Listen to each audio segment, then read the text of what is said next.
Welcome to Wanna Bet, the daily gambling game show that takes betting seriously, but not much else. Get our favorite plays on the totals, sides, props, exotics, and futures to jump on now.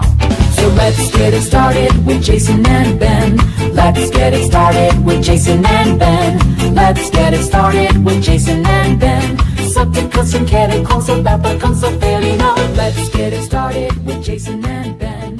Let's get it started with Jason and Ben. Hey, what's going on, everybody?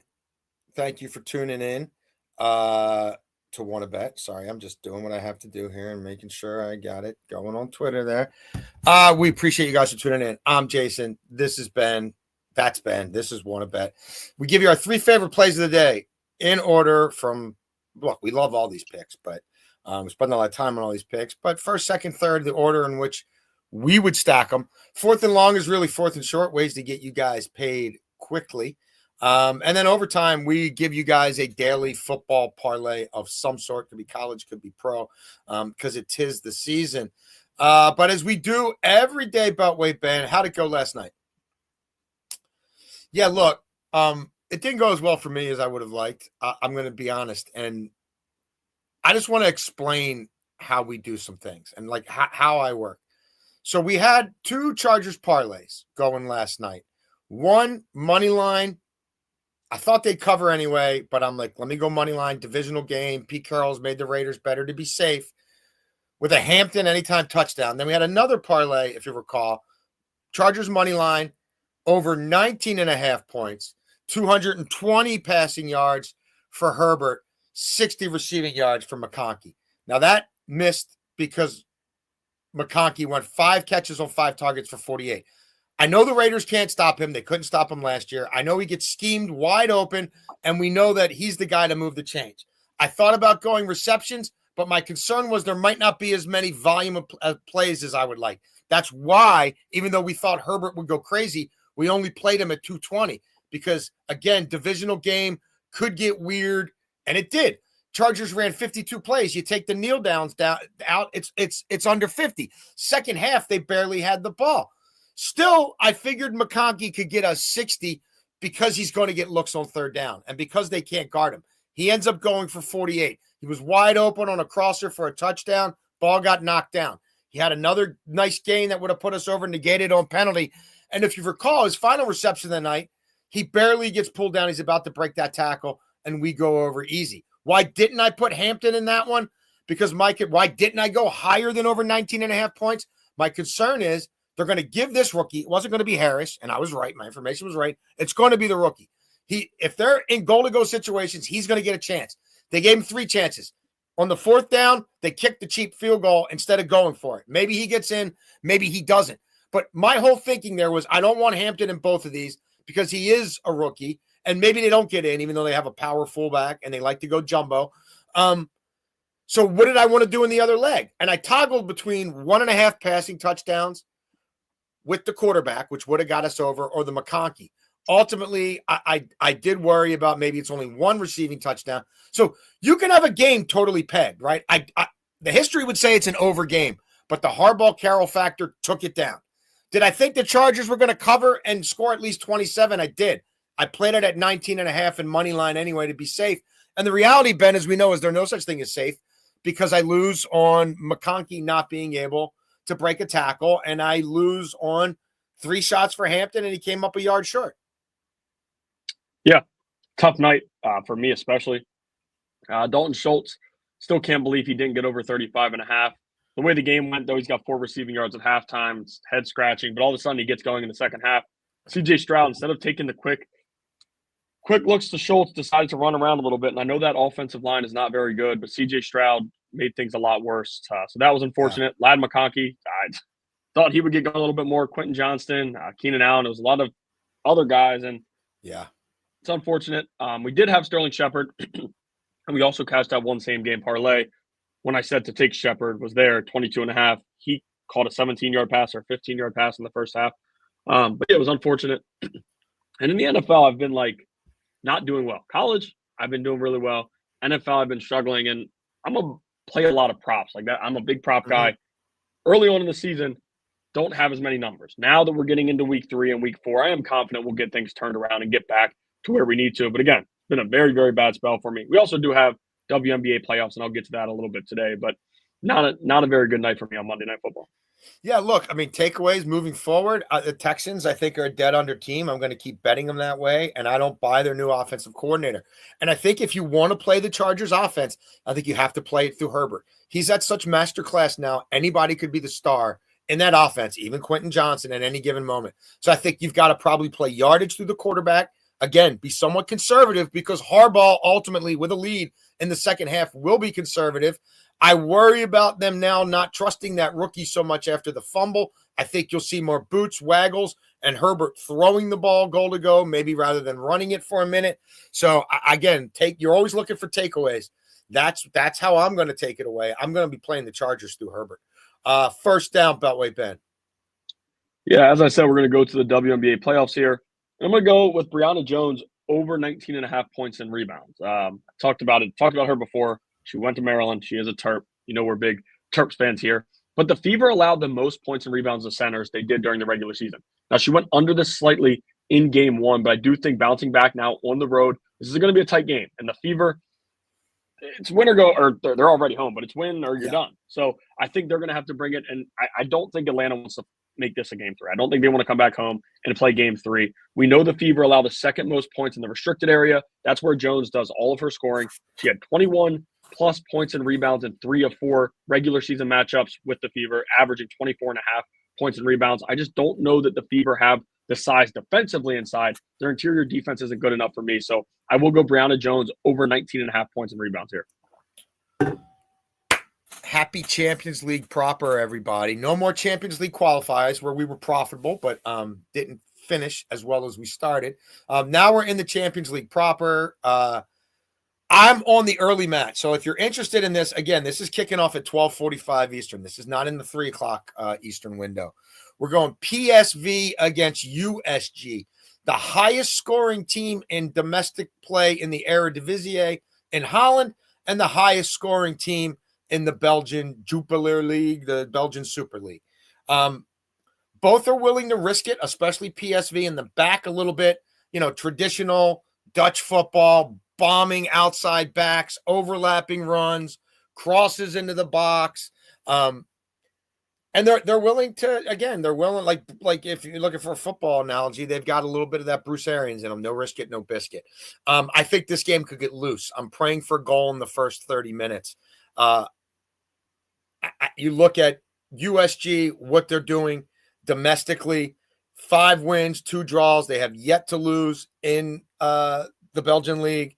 They're number 1 in expected goals. Like, all the advanced metrics point to their attacking prowess. And again, I think you're going to catch PSV with just, 3 at the back numerous times, and their finishing has been pretty clinical. You're looking at a PSV Eindhoven team with 16 goals scored in their last 5 matches. So that's where we're going here. Both teams to score at least 3 goals in this match. If we hit this bet, I will do the show tomorrow in my old school PSV Eindhoven DeMarcus Beasley jersey. DeMarcus Beasley, you don't know who that is, Beltway Ben, buddy. One of the all-time cap leaders for the U.S. men's one of the people with the most appearances ever for the U.S. men's national team. We saw him as a winger. We saw him as an outside back late in his career. I love Run DMB. Don't like the current U.S. men's national team all that much. So let's catch that bet, and I'll rock my Eindhoven jersey tomorrow. I'm not a big Eindhoven fan. This isn't a fanboy thing. I only have the jersey because of Beasley. I just like this bet. Second down, Beltway Ben.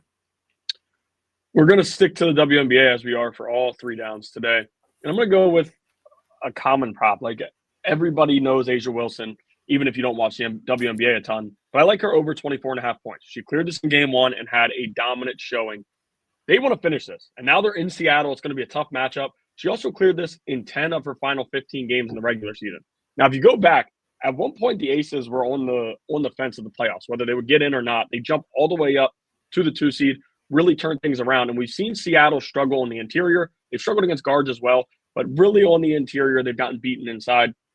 And with Asia Wilson, a big-time matchup here, you have to think the ball's going to be in her hands a lot. She's probably going to win MVP. We saw her catch Collier with Collier's injury. And as Asia Wilson, I mean, they've won so many games in a row down the stretch. They really pushed up, like I said, to that 2 seed. So, and she's a big reason. She's great defensively, but we don't need that here. Offensively, she's also awesome. She gets to the bucket. She gets to the free throw line. She can shoot it. I really think Seattle's going to be in trouble here. And if it ain't broke, don't fix it. I don't know why Las Vegas would do anything different than letting the best player in the WNBA get what she does, do what she does. So I do like Asia Wilson over 24.5 points here tonight at -120. Second down for me. I love this Thursday night matchup, Beltway Ben. We are going to have volume plays on this matchup. And I'll tell you what, and we've gone out of our way not to promote sports books here because there's enough people shilling for them who are getting paid to literally sell you fake ass losing silly bets. The only people who make money off that are the joker whose face is on that app and the sports book who knows they're going to cash from it. But Bet365 had this up yesterday. The volume of bets you could get on Bet365 for week 3 games by 8 p.m. last night, I don't see it on any other book. And I like the odds on a lot of them. And I love this one. Josh Allen at home against the Miami Dolphins. Even better iterations of the Dolphins teams. Better iterations of the Dolphins defenses. Owns them. Okay? When he plays the Miami Dolphins at home, the Bills average 38 points per game. In those 7 games, he has 21 touchdowns to 3 interceptions. He averages 250 passing yards per game. He averages almost 69% completions. And these are big boy throws, 8 yards per attempt. He has 3 or more passing touchdowns in 5 of the 7 times he's faced Miami at home. This version of the Miami defense is terrible. We can talk about the quarterbacks they faced, right? Daniel Jones and Drake May. Those two have combined for a 126.1 passer rating against Miami. They've thrown up almost 500 passing yards against Miami, 3 passing touchdowns to no interceptions. I don't think Buffalo takes their foot off the gas because Miami could still come to life offensively. I think Sean McDermott would take a little glee in Mike McDaniel getting fired after this one. And yeah, like by the 4th quarter, sure, they might pull some people. But I think they're going to keep throwing the ball a little bit here because this is not a team in the division that Josh Allen has run against a ton. He's been able to stay in the pocket and pick his poison and throw the ball all over the place against these guys. I don't see much pass rush from Miami. And the Bills know that their defense is suspect. They just got carved up by Baltimore in prime time a week ago. So, short week. Don't totally trust your defense. We saw Tyreek Hill come alive a little bit last week. For that payoff, I'm on it. There's a history of him covering. 3rd down, Ben. Back to the WNBA, and here we're taking a parlay for the night. Kelsey Mitchell, 15-plus points. Aaliyah Boston, 6-plus rebounds. And Asia Wilson, double-double. Now, Aaliyah Boston's done this in a ton of games, and it's really been rare for her to go under this. Kelsey Mitchell, same. So those are mainly the throw-in to get Asia Wilson's double-double, which is -200, basically down to -106. Kelsey Mitchell, awesome offensive game in game 1. I don't see anything changing here.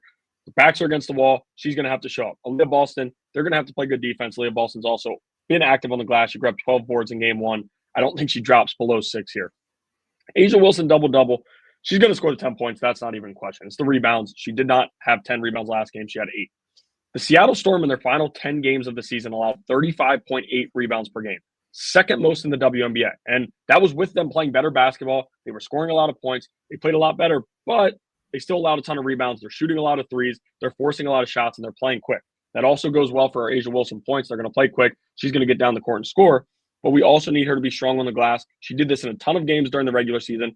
Every game she was priced right around -250 for a double-double. We're getting right around that again here. I like that at -106. Love it. 3rd down for me. Back on Thursday Night Football. This is correlated to my other play. Look, I don't know if the Bills cover this massive. My bad. That's overtime. You're right, Beltway, Ben. 3rd down. Sorry, I was going to give my same game parlay. This is just, yeah, that's on me, Beltway, Ben. We've been having a lot of success with these. We're getting them early in the week for a lot of value. So it's just these 3 teams to win plus 316. The Falcons are playing the Panthers. Even with the Arizona Cardinals, stop playing football at half. A mediocre at best Cardinals team. Quit at halftime. Stop running their offense. Stop running their defense. bonehead penalties, bonehead game management. They still win that game comfortably enough. Like, Carolina is terrible. Carolina's terrible. Their defense is god-awful. They start games terribly. They come back and make it interesting late. But I'm buying the Falcons pass rush. I'm buying that they're starting to come around on what Raheem Morris is doing. And I'm going to have more plays in this game. Bijan Robinson has destroyed Carolina. Utterly, they have no answers for him. And now you're seeing Pitts show up. And now you're seeing Penix grow with a little bit of confidence each week. And it looks like a decent offensive line. And they have a defense. 49ers, Arizona. I just talked about Arizona and what they couldn't do against the Panthers. Arizona almost gave it up against the Saints week 1, then almost gave it up against the Panthers. Mac Jones played very well. Kyler Murray, they don't finish drives with touchdowns. They're not running the ball like they used to, and I'm not buying that defense has bite. They're running Calais Campbell out there for 60 snaps and having him on the field in the fourth quarter of a game that should have been over at halftime. Now they got to turn around and face a real defense. McCaffrey always presents problems for them. Like, I like San Francisco's defense. I don't love it. I like it. And look, the Colts are playing Tennessee, and Tennessee's got a lot of issues. It is a very raw quarterback. It is an NFL head coach who's not ready for prime time. And I like the Colts offensive line, and I like the Colts defensive line here. Tennessee's injuries to the offensive line are a big deal. And if they can't run the ball and sustain the run, they're going to have problems getting this young quarterback where they want to get him as quickly as they want to get him. Colts are playing with a lot of confidence, so that's where I am on that one. Fourth and short, Beltway Ben. Going to go to Thursday night, and I'm going with the Miami Dolphins first half team total over 9.5 points. Do I think they win this game? No. I do think they're going to have to score some points. And you mentioned it before with Buffalo's defense. Miami's went over this in 6 straight games against Buffalo. Mike McDaniel, he's coaching for his job right now. Let's be real. There's a chance he's fired midway through the season. Even if they go over 9.5 first half points, they're probably still going to lose the game, and he's going to still be in a bad spot. But that offense has got to show up. Tua Tagovailoa threw for 200-plus passing yards last week in the second half. He also threw for 100 and some in the second quarter. It was the first quarter where he really struggled, but he got going as the game went on, did throw a costly pick late there. But I'm confident that they're going to bounce back here. We need 10 points. I trust Patterson, the kicker, enough to give us a field goal. We just need a touchdown with that and a made extra point. I think we get that. Buffalo's defense, as you said before, I don't think it's as good as it showed last week. I think they're susceptible to pass. I think Achane could get going a little bit on some sweep plays and different things to get him outside. He's a fast back. He always has that home run playability. I think this is going to be a high-scoring game. It's Thursday night, not freezing in Buffalo yet, so we don't have to worry about that as much with Tua. I think he's going to be throwing the ball all across the field. And as I said, we saw that confidence building second, third, and fourth quarter. Hopefully he can ride into this one. And all we need, 10 points, touchdown to field goal. I think we get it here. Milano dealing with some sort of pec injury. Yeah. Just run the numbers, Beltway Ben, on our friends at True Media. Run the numbers on Bill's EPA against the pass with him on the field and without him. Fourth and short for me. There was a time when we were all over Yuri Perez and the Miami Marlins on first 3 unders. He's hit the wall. This kid, they've asked a lot of him this year. He's had a lot of injury history in the past. They're trying to build him up, and he's frankly falling apart. If you look at him in the first 3 innings of his last 10 starts, he's got a 5.53 ERA. He's allowed 6 home runs in just under 30 innings pitched, 12 extra base hits in that span. The league slugging .466 off Yuri Perez through the first 3 innings of his last 10 starts. Oh, yeah, and this one's at Coors Field. And Beltway Ben, over his last 10 starts, which dates back to mid-July, 55% fly ball rate, 15% fly ball to home run rate. And one thing the Rockies can do is hit some home runs at home. Kyle Freeland on the other side. How's it going for him? Well, since July 1st, first 3 innings, he's got an ERA of 6. First 3 innings at home since July 1st, league slashing .317, .362, .492 against him. 42% fly ball rate. Don't like his ground ball to fly ball rate. 55% hard hit rate off Kyle Freeland at home, Beltway Ben, in his last 10 starts in the first 3 innings. Even without Stowers, we keep saying it, Miami gets some pop. Guys hit home runs all over the place for them. They're pretty clutch. and they tend to start games hot. Now, look, this is 3.5. They're not giving it to us. This number is generally 2.5. But I'm factoring these struggling pitchers. I'm factoring in hitters who are chasing stats now, right? Neither of these teams are playing for anything. You're playing for the back of your baseball card. You're at Coors Field against a bad starter who's everybody's. If I know the fly ball rates they do, they're going to be trying to drive the ball out of there. And for the plus money, I'm willing to risk it. Overtime, Beltway Ben. College football parlay here for overtime. Clemson on the money line. Yuck, You can't quit. You can't quit this guy. Dude, I didn't bet him last week. I wasn't the one who bet him last week. You weren't on them at all? You bet him last week, not You me. didn't have them anywhere. No, last week I did not bet them. I took them plus 3.5 and cashed. Okay, you said I can't quit them. I didn't have them last week. Clemson on the money line. No, you can go back and watch the streams. Right. We did not have them last week. Clemson money line, Oklahoma money line. Yeah, I quit him. I quit him after I saw enough. Don't worry, I did. I basically faded him. I mean, I took the 3.5. He flirted with screwing you a little bit, but no. Mm-hmm. Clemson money line, Oklahoma money line, and Colorado. Clemson. Listen, we just talked about a little bit there.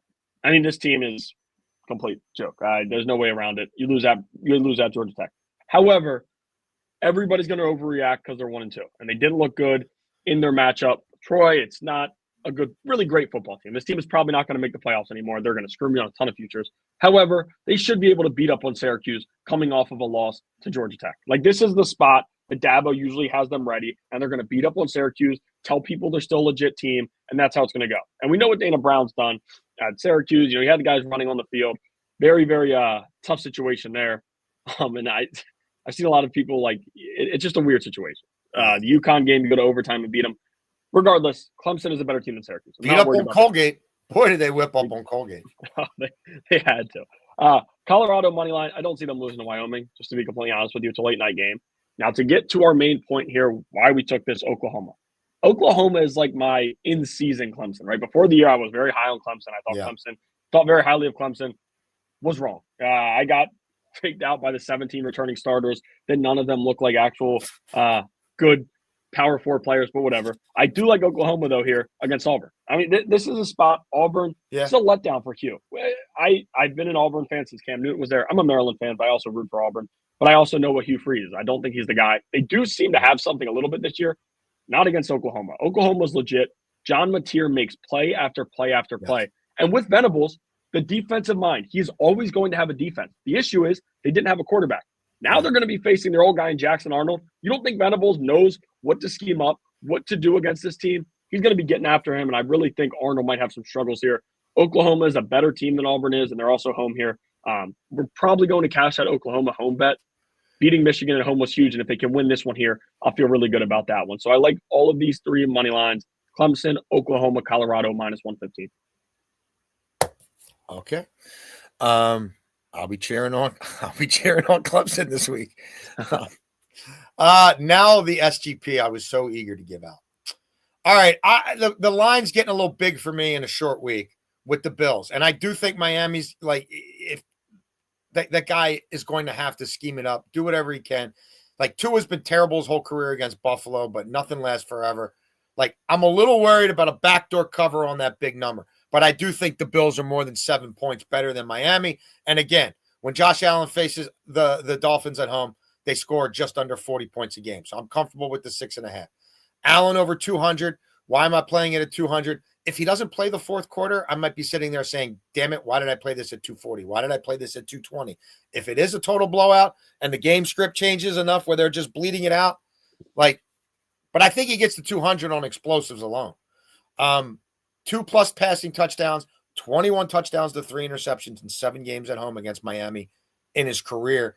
And this Miami defense, again, allowing opposer quarterback rating of 126.1 through 2 games this year, not exactly facing murderers row quarterbacks. Miami's defense is 32nd in points allowed per drive, 3.69, and they're 31st in touchdown rate allowed. Opposing teams are scoring on 38% of their drives. If you think Buffalo's getting 12, 13 possessions and you think 10 of them are going to matter, do I think they can score 4 touchdowns in this game? Yeah. Do I think he's throwing for 2 of them? The numbers tell me most likely. So that's where we are for plus 130. Beltway Ben, let everybody know how we've done since we launched this show May 21st. There you have it. Look, even last night, we basically tread water. Could have been really profitable, but when you're using some of the processes that we're using and you're being calculated about the games you go in on, and then you're doing slightly different but mostly correlated SGP plays, you're going to have some monsters days. You're going to have some losing days like everybody else. But there's our record. That's what we've done over the span of, we're going on what? I'm not very good. June, July, August, September, 4 full months. Find other people doing that who aren't completely bullshitting you.